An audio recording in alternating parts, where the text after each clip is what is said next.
The last speaker for this discussion on national integration, Sayyid Adnan Kakakhel Sahib, seat number 93, Jamiatul Ulum Islamia, Banori Town, Karachi se ताल्लुक है इनका. Jamia उलूमुल Islamia Binori town Karachi. मेरे साथियों ने कल भी इस मौजू के ऊपर बहुत अच्छी बातें की. आज कोशिश करूंगा उन्हीं बातों की रोशनी में इसको बिल्कुल मुख्तसर अंदाज में पेश करूं. इसमें दो राय नहीं है कि हमारा सबसे बड़ा बहरान नजरियाती यकजहती, फिक्री वहदत और इत्तेहाद और इत्तेफाक से महरूमी है. मगर सोचने की बात यह है कि ये महरूमी 58 साल गुजरने के बावजूद अभी तक क्यों है. उसकी वजह यह है कि वो जो बुनियादी प्लेटफॉर्म दिया गया था कि पाकिस्तान का मतलब क्या, ला इलाहा इल्लल्लाह, उस पर कंफ्यूजन्स पैदा कर दी गई. एक सोचे समझे मंसूबे के तहत अभी तक पूछा जा रहा है कि पाकिस्तान क्यों बनाया गया था, कायद का विजन क्या था. क्या ये चीजें बहुत क्लियर नहीं है? और क्या इस सवाल का जवाब मैं या आप दे सकते हैं या वो नस्ल दे सकती है जिसने तख्लीक पाकिस्तान के खाके में अपने खून से रंग भरा था. ये उनकी रूहों के साथ मजाक है. ये उनकी रूहों के साथ मजाक है. ये उनकी कुर्बानियों का मजाक है कि जी आप तो कट मरे, हमें समझ ही ना आया कि आपका मसला क्या था. हमारा दूसरा बड़ा मसला अमन व अमान की दिगरगू सूरत हाल है. और बदकिस्मती से इसको बाज औकात कहा जाता है कि इस्लाम जिम्मेदार है. हालांकि कुरान का मुताला बताता है कि सबसे ज्यादा इस्लाम अमन व अमान के ऊपर जोर देता है. इब्राहीम अलैहिस्सलाम की दुआ तो जरा देखिए. मईशत की बात बाद में करते हैं, इकोनॉमी की बात बाद में करते हैं, पहले अमन की बात करते हैं. फरमाते हैं रब्बि जअल हाज़ल बलद आमिना, इलाही मेरी इस बस्ती को अमन का गहवारा बना दे. फिर फरमाते हैं वर्ज़ुक़ अहलहू मिनस समरात, इसमें रहने वालों को इनकी मईशत भी ठीक कर दीजिए. और अल्लाह ताला भी जब अपने इनामात गिनवाते हैं तो फरमाते हैं इब्राहीम अलैहिस्सलाम को कि वइज़ जअलनल बैत मसाबतन लिन्नासि व अमना, हमने आपको एक ऐसी जगह बसाया जिसको बार बार आने की जगह और अमन का गहवारा बनाया. ये तो बात बिल्कुल वाज़ेह है. मसला ये है हमारा अमन व अमान तबाह क्यों हुआ, हमारा नौजवान किस तरह दहशतगर्दों का आला बना, और हम रोज बरोज लाकानूनियत की दलदल में क्यों धंसे जा रहे हैं. जनाब सदर, नोट करने की बात है कि ये सबक उसको किसी मजहब ने नहीं सिखाया, ये सबक उसको किसी दीन ने नहीं बताया.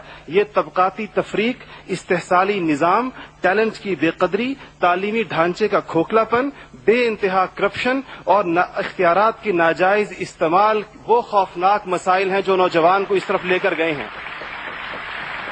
आप ये मसाइल हल कर दीजिए, आप ये मसाइल हल कर दीजिए, फिर देखिए ये नौजवान दहशतगर्द है या अमन पसंद है.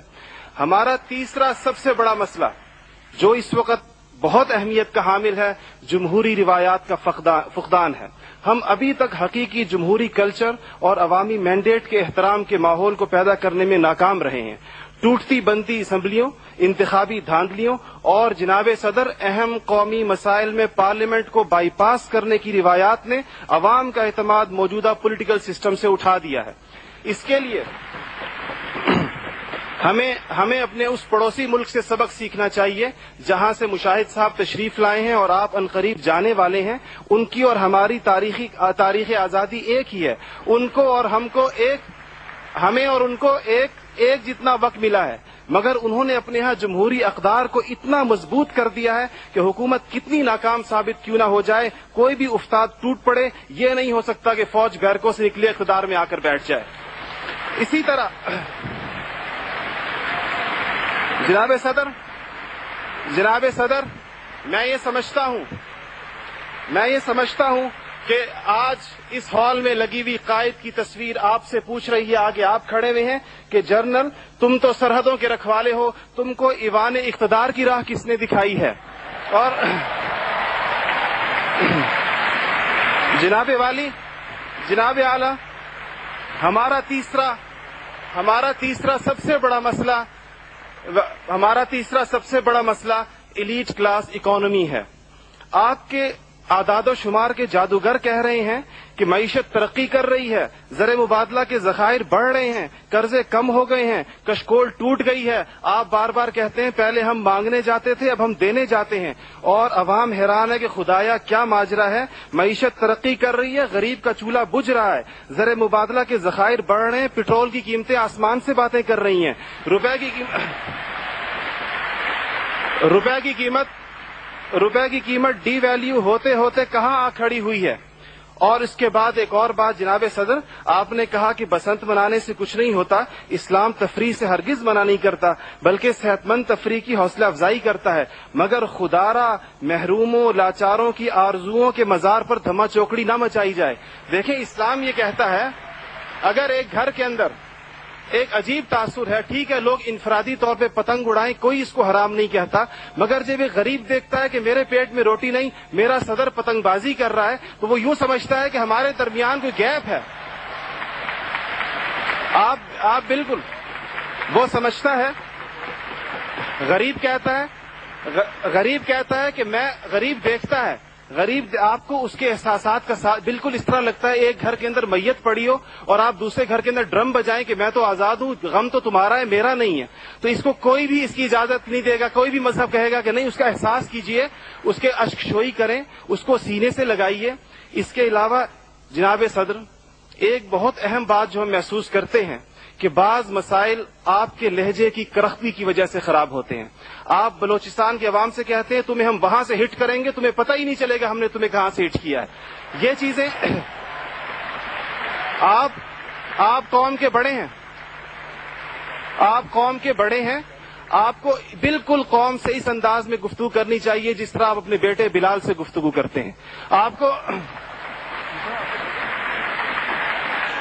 इसके जनाब सदर, आपका लहजा जो है, वर्दी की बात मेरी बहन ने की, वर्दी की बात तो आपने खुद 14 करोड़ अवाम से कहा था मैं 31 दिसंबर को उतार दूंगा, फिर कौम के वसी तर मफाद में आप वादे से मुकर गए।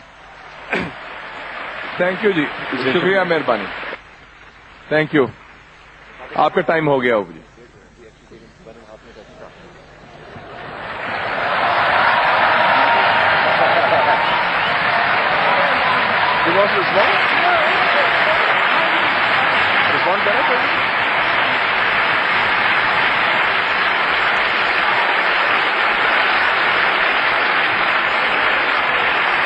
Okay. Thank you. Thank you very much.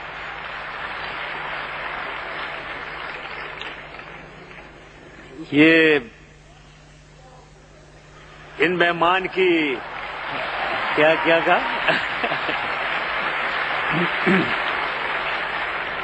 ये बनूरी टाउन से आए हुए मेहमान की बातों से एक बात का सबूत जरूर हो गया कि यहाँ इंडिपेंडेंस ऑफ व्यूज, ट्रांसपेरेंसी, कोई ये सिलेक्शन ऐसी नहीं हुई है कि कोई ना बात कर देते।